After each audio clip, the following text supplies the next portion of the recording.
Ici, nous allons intégrer cette équation y' plus y égale à c dx, qui est une équation différentielle linéaire. D'accord? Ça, c'est une équation différentielle linéaire. Quand on parle d'une équation différentielle linéaire, c'est une équation qui se présente sous la forme de 1a dx y' plus b de x, d'accord, y égale à 1c de x. Donc ça, c'est une équation différentielle linéaire. Et la solution de cette équation différentielle linéaire s'obtient, d'accord, que je peux appeler un y, la solution générale, ce sera un y h, d'accord, c'est la solution de l'équation homogène, ici, a de x, y' plus b de x, y égale à 0, on appelle ça une équation différentielle homogène, ou bien une équation différentielle apparente, et plus une solution particulière.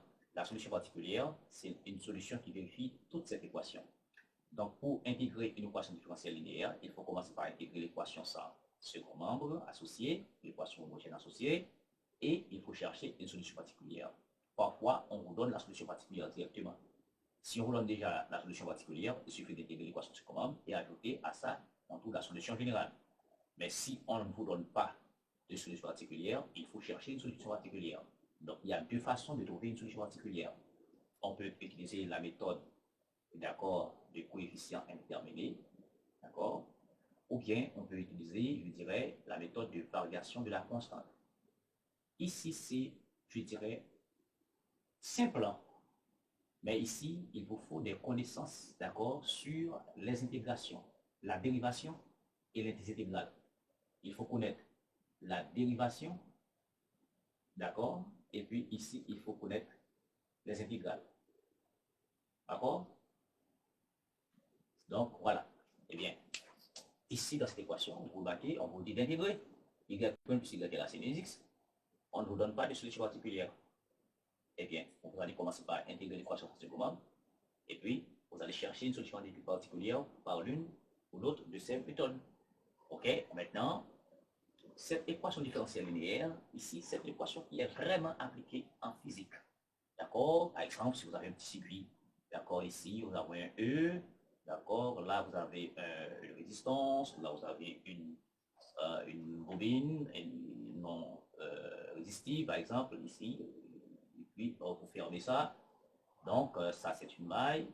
Donc, dans ça, c'est une résistance, ça sera un L. Donc, dans cette maille-là, vous allez avoir un R. Si vous prenez le courant, un I de T, vous allez avoir un R I de T. Dans la bobine, vous allez avoir un L D I S sur dt. D'accord? Et ça va vous donner un E. D'accord? Un E. La force électromotrice. Donc, oui, ici. OK? Ici. Voilà. Donc, oui, attention. Eh bien, OK. Vous remarquez cette équation différentielle, c'est une équation différentielle linéaire. D'accord? Et d issu de t, c'est y prime. D'accord? Et puis voilà, avec les coefficients R et L. OK? Donc, c'est une équation qui est fort souvent utilisée en physique. Donc, je prends la plus simple possible. Eh bien, ici, je vais commencer par intégrer l'équation, d'accord, sans second membre, ce qui est l'équation homogène. Donc, y' plus y égale à 0. Et quand vous avez y plus y égale à 0, la solution de cette équation, c'est un k, une constante exponentielle de moins x. Ça, c'est pour les enfants de la terminale. Les enfants de la terminale, en général, quand vous avez une équation de la forme y' plus a de x, plus a en y égale à 0, c'est ce genre d'équation souvent qu'on utilise en terminale. Donc, pour les enfants de la terminale, sans rien comprendre, ils disent tout simplement y égale à un c ou bien un k, qui est une constante exponentielle de moins ax, d'accord, on change de plus a. Ou bien, si y' moins ay égale à 0, en terminale, on dit y égale à k exponentielle de ax. Sans calcul, donc on change de moins en plus. Mais nous, euh, on peut utiliser autrement. On peut dire y', c'est une fonction de y, ce sera un f de x qui est égal à dy de f sur dx qui est égal à dy sur dx, d'accord? Et bien ici, on peut dire c'est dy sur dx égale à moins y. Et ça, c'est une équation différentielle apparente. On peut rapprocher les y en divisant dy sur y, ça va faire moins dx.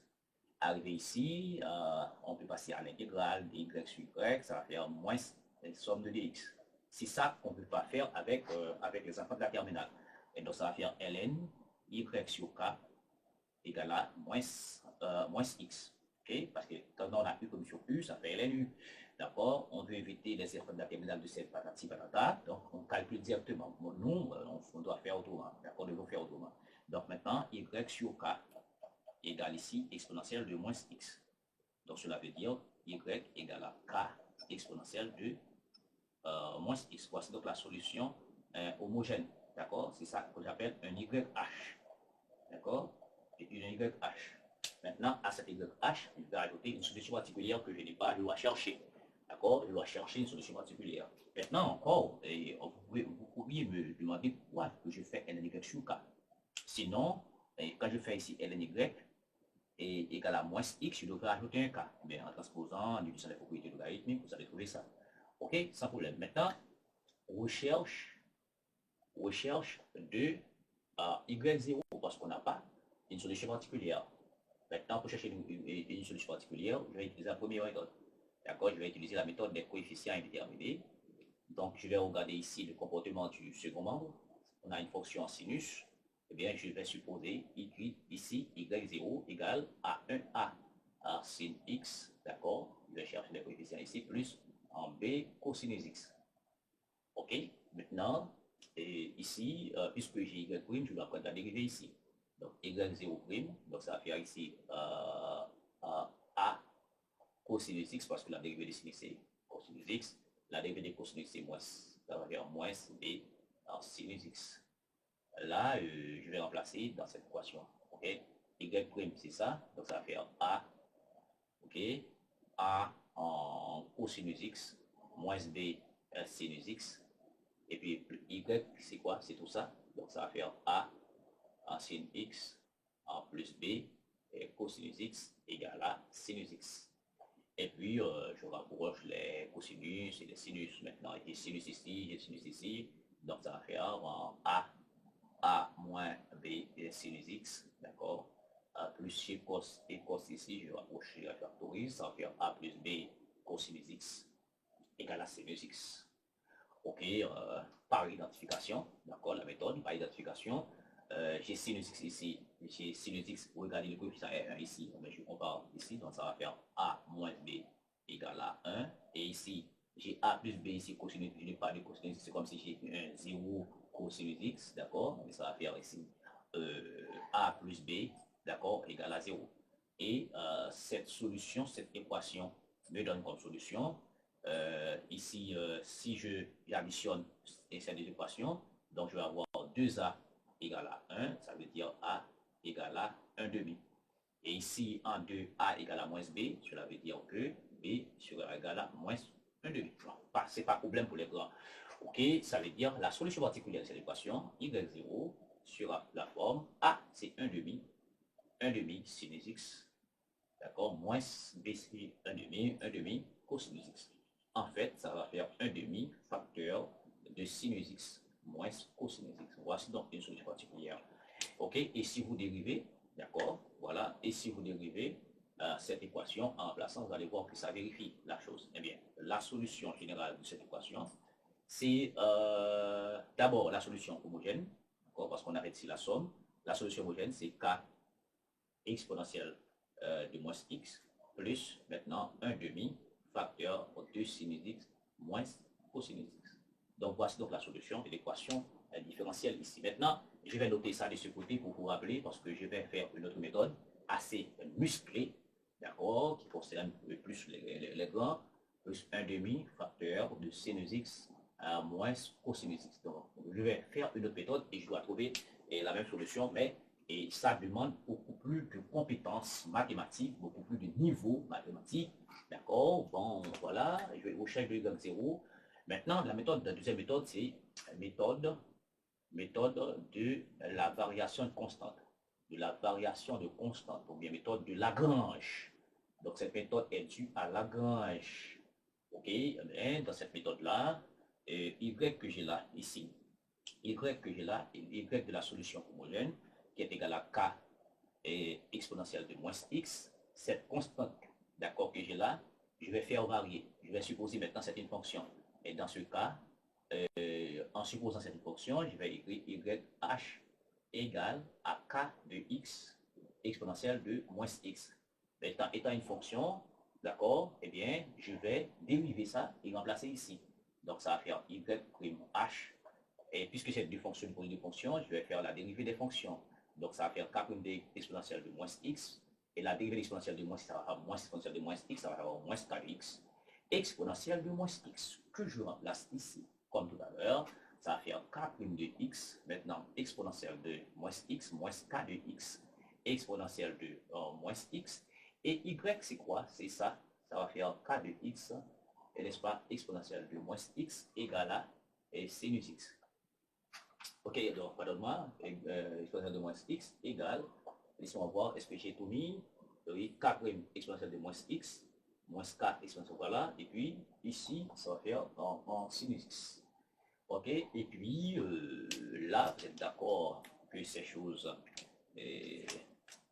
ne sont plus de l'équation, parce qu'en général, quand vous faites la méthode de variation constante, vous avez des termes qui vont se simplifier naturellement, sans grande difficulté de l'équation, à moins que vous commettiez une petite erreur dans la dérivation. Et c'est l'erreur la plus courante, d'accord, de la part de l'étudiant quand il arrive ici à faire la dérivation.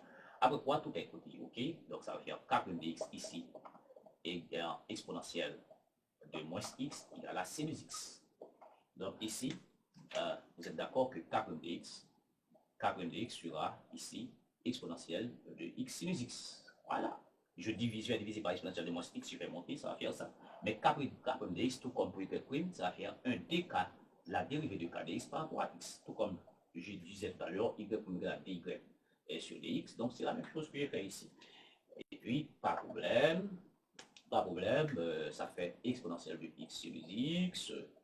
Là, mais par intégration, k de x va être égal à une primitive de exponentielle de x sur les x, d'accord, plus une constante dans c.